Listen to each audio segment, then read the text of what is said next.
खुशी के मौका बा सब गावे बधाई रे।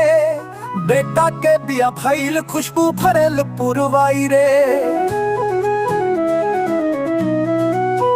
पाल के छनक कंगना के खन सुनाई देत खुशियन के धनक।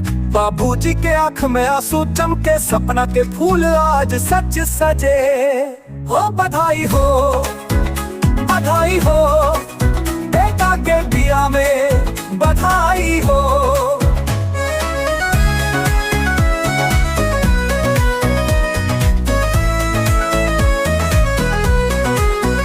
सज गई अंगना बारात चली सुपनवा के जोड़ी सजल अगली गली।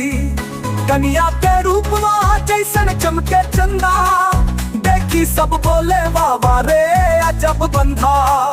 ओ मंगल गीत गावे सब गाँव के मनमीत।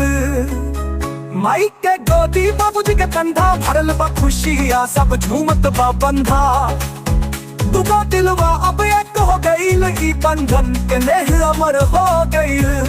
वो सुखी रहेस अमर रहेस सदा जोड़ी के बरकत बा।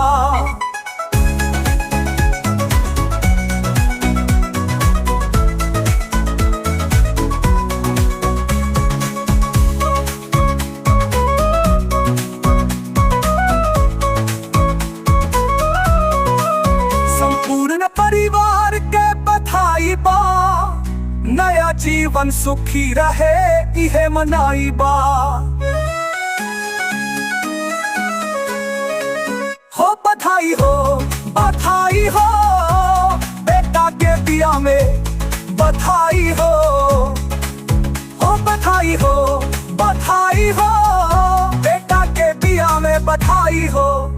सज गई अंगना बारात चली सुपनवा के जोड़ी सजल अगली गली। कन्या के रूपवा जैसन चमके चंदा देखी सब बोले वाह वाह रे अजब बंधा। हो मंगल गीत गावे सब गाँव के मनमीत। माई के गोदी बाबूजी के कंधा भरल बा खुशियाँ सब झूमत बा बंधा। दुगो दिलवा अब एक हो गईल ई बंधन के नेह अमर हो गईल। हो सुखी रहेस अमर रहेस सदा जोड़ी के बरकत बा। संपूर्ण परिवार के बधाई बा। नया जीवन सुखी रहे इहे मनाई बा।